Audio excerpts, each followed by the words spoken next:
Hola a todos y bienvenidos a nuestro canal. Hoy vamos a hacer un viaje en el tiempo para explorar una de las fuerzas más poderosas y revolucionarias de la humanidad, la electricidad.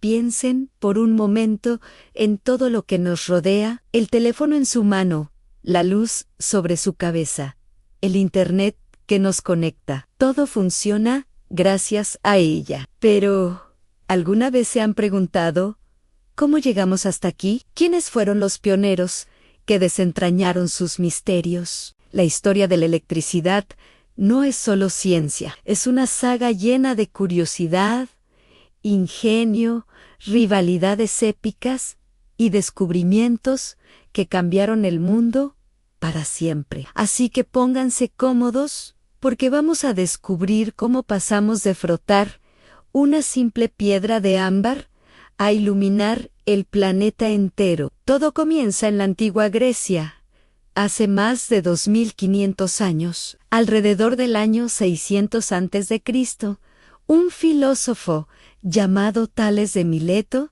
se dio cuenta de algo muy curioso. Al frotar un trozo de ámbar, esa resina de árbol fosilizada, con un trozo de piel de animal, el ámbar de repente adquiría una extraña habilidad.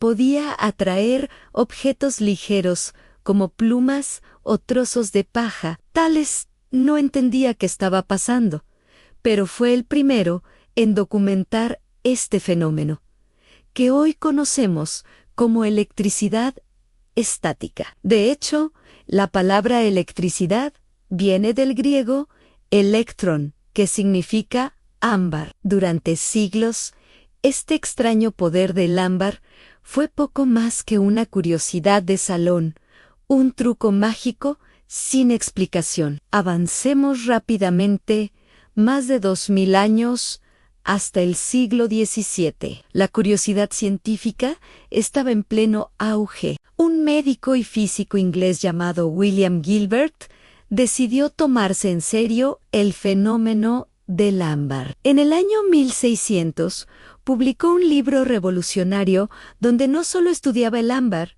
sino que experimentaba con muchísimos otros materiales.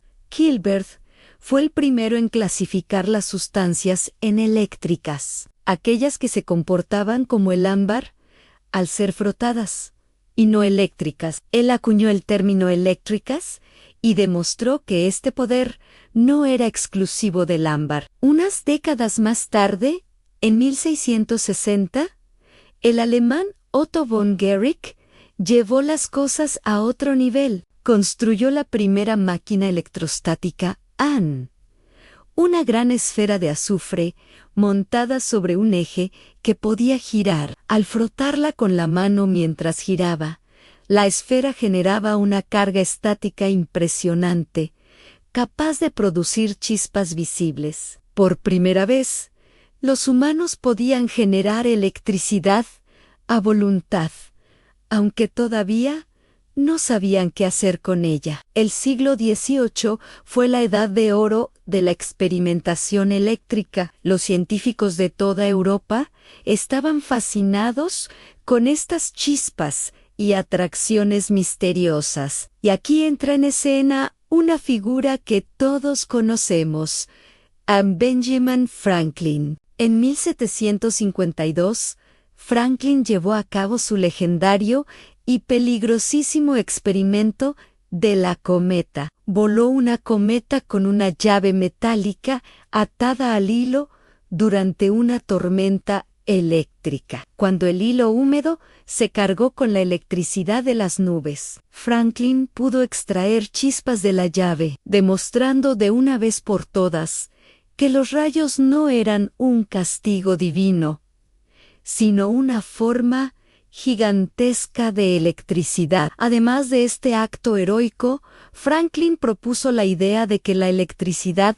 era un tipo de fluido invisible que podía estar en exceso o en defecto. Fue él quien acuñó los términos que usamos hasta hoy en positivo y negativo. Hacia finales de siglo, En 1785, el físico francés Charles-Augustin de Coulomb estableció la ley matemática que lleva su nombre. La ley de Coulomb describe con precisión la fuerza de atracción o repulsión entre dos cargas eléctricas, sentando las bases teóricas de la electrostática. Si el siglo XVIII sentó las bases, el siglo XIX construyó el edificio completo.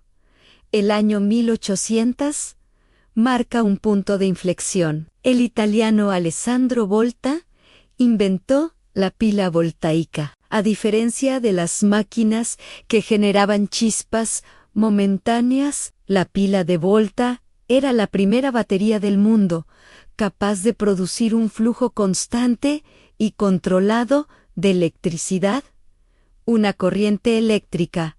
Esto lo cambió todo. De repente, los científicos tenían una fuente de poder fiable para sus experimentos. Y los descubrimientos no se hicieron esperar. En 1820, el danés Hans Christian Ørsted estaba dando una clase, cuando por casualidad notó que la aguja de una brújula se desviaba cada vez que encendía un circuito eléctrico cercano. Acababa de descubrir la conexión fundamental entre la electricidad y el magnetismo. Este hallazgo desató una avalancha de investigaciones. En Francia, André-Marie Ampère reprofundizó en la relación descubierta por Ørsted y formuló las leyes matemáticas que describen la fuerza magnética entre corrientes. Su trabajo fue tan fundamental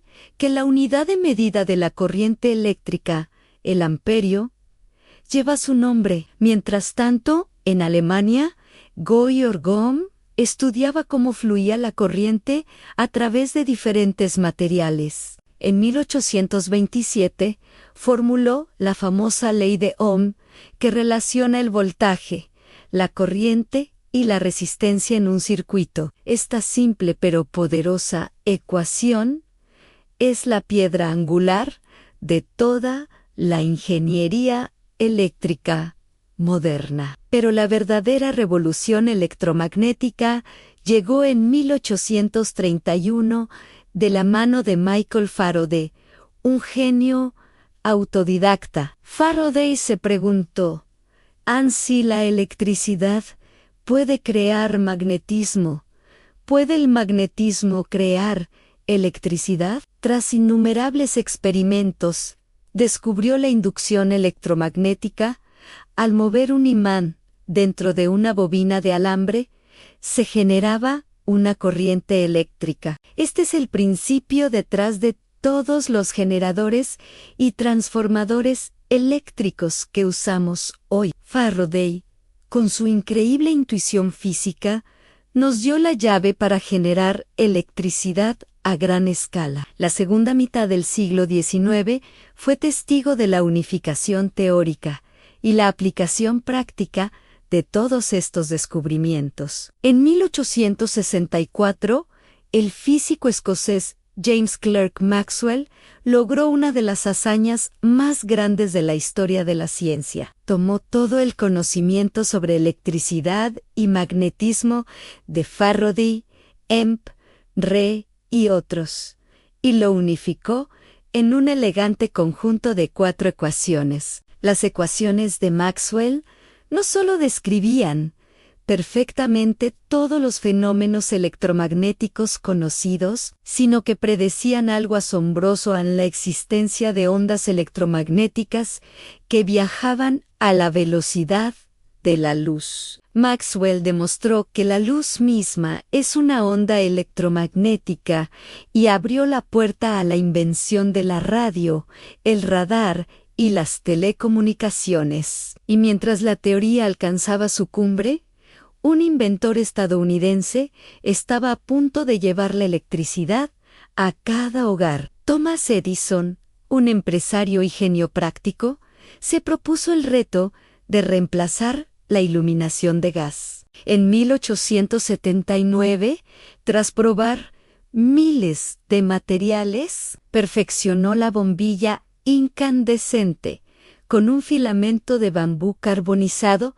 que podía durar horas y horas. Pero Edison sabía que la bombilla no era suficiente, necesitaba todo un sistema. Así, en 1882, inauguró la primera central eléctrica del mundo en Pearl Street, Nueva York, suministrando energía de corriente continua para iluminar una pequeña parte de Manhattan. La era de la electrificación masiva había comenzado. Pero la historia no termina con Edison. Justo cuando su sistema de corriente continua, CC, comenzaba a expandirse, apareció un rival brillante y visionario, Nikola Tesla. Tesla, que había trabajado brevemente para Edison, estaba convencido de que la corriente alterna K era muy superior a la continua para transportar electricidad a largas distancias. La CC de Edison perdía mucha energía en los cables y solo podía viajar un par de kilómetros. La K, en cambio, podía aumentar y disminuir su voltaje fácilmente con transformadores, permitiendo su transmisión a cientos de kilómetros con pérdidas mínimas. Esto desató la famosa guerra de las corrientes. Edison, defendiendo su imperio de CC, llegó a electrocutar animales en público para demostrar lo peligrosa que era la K de Tesla. Pero la eficiencia y la lógica se impusieron. Gracias a la financiación de George Westinghouse, el sistema de K de Tesla ganó el contrato para iluminar la Exposición Mundial de Chicago en 1893 y, más tarde, para construir la gigantesca central hidroeléctrica de las cataratas del Niágara. La corriente alterna se convirtió en el estándar mundial que usamos hasta hoy. Además, Tesla inventó el motor de inducción de K, fundamental para la industria, y sentó las bases para la radio y la transmisión inalámbrica de energía. El siglo XX llevó la electricidad a nuevas fronteras. La invención del tubo de vacío, luego del transistor en 1947 y finalmente del circuito integrado, dio origen a una nueva era la electrónica. Estos pequeños componentes permitieron manipular las señales eléctricas con una precisión sin precedentes, dando lugar a la radio, la televisión, las computadoras y eventualmente los teléfonos móviles e Internet. Pasamos de usar la electricidad solo para generar luz y mover motores, a usarla para procesar información. Y ahora, en el siglo XXI, nos enfrentamos a un nuevo desafío: a generar toda esa electricidad de manera sostenible. El creciente interés en las energías renovables, como la solar fotovoltaica y la eólica, está transformando nuestras redes eléctricas una vez más. Estamos aprendiendo a aprovechar el poder del sol y del viento, cerrando el círculo de una historia que comenzó con la simple curiosidad por las fuerzas de la naturaleza. Y así concluimos nuestro viaje por la increíble historia de la electricidad, desde una piedra de ámbar en la antigua Grecia hasta las redes inteligentes y las granjas solares del siglo XXI. Es una historia de genios, rivales, accidentes afortunados y una perseverancia incansable por comprender y dominar una de las fuerzas más fundamentales del universo. La próxima vez que enciendas una luz o cargues tu teléfono, recuerda a Thales, Franklin, Faraday, Maxwell, Edison y Tesla, y a los miles de científicos e ingenieros que hicieron posible nuestro mundo moderno. Gracias por acompañarnos en este recorrido. Si te ha gustado el video, no olvides darle a like, suscribirte al canal y activar la campanita para no perderte nuestras próximas aventuras por la historia de la ciencia. Nos vemos en el próximo video.